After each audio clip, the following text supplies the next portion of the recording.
Di berbagai sudut Amerika Serikat, pemandangan orang-orang yang tidur di bawah jembatan, di dalam mobil, atau di tenda-tenda yang tersebar di taman kota menjadi semakin umum. Sepanjang tahun 2024, Amerika Serikat mencatatkan lonjakan populasi tunawisma hingga 18,1%, angka tertinggi sejak pencatatan dimulai pada tahun 2007. Angka ini menyentuh lebih dari 770.000 orang, melambangkan krisis sosial yang kompleks dan multidimensional. Di balik angka ini, terdapat cerita individu, keluarga, bahkan anak-anak yang kehilangan tempat tinggal. Hampir 150.000 anak-anak hidup tanpa rumah pada malam tertentu di tahun ini, mencerminkan peningkatan sebesar 33% dibandingkan tahun sebelumnya.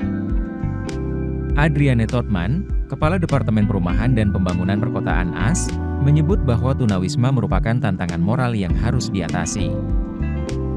Lonjakan tunawisma keluarga mencapai 40%, terutama di kota-kota besar seperti Chicago, Denver, dan New York, yang menghadapi tekanan dari kedatangan migran dalam jumlah besar.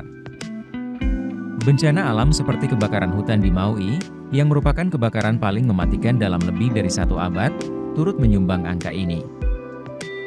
Kebijakan perumahan seperti Housing First, yang memberikan perumahan tanpa syarat kepada tunawisma, menjadi subjek perdebatan. Meski angka tunawisma melonjak, ada secercah harapan. Kota Dallas, misalnya, berhasil menurunkan angka tunawisma sebesar 16% dalam 2 tahun terakhir. Los Angeles juga mencatat penurunan 5% dalam tunawisma tanpa tempat tinggal.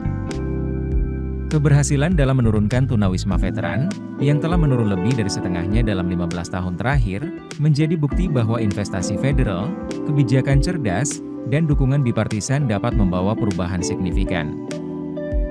Krisis tunawisma ini mencerminkan dilema yang lebih besar, ketimpangan ekonomi, kurangnya perumahan yang terjangkau, dan kesenjangan dalam kebijakan sosial. Dalam kata-kata Anoliva dari National Alliance to End Homelessness, krisis ini bukan hanya tentang angka, ini tentang manusia.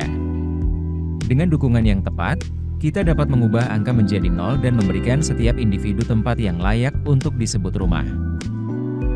Feature ini mengingatkan kita akan pentingnya empati dan aksi nyata, karena setiap langkah kecil dapat berarti dunia bagi mereka yang hidup tanpa atap di atas kepala mereka.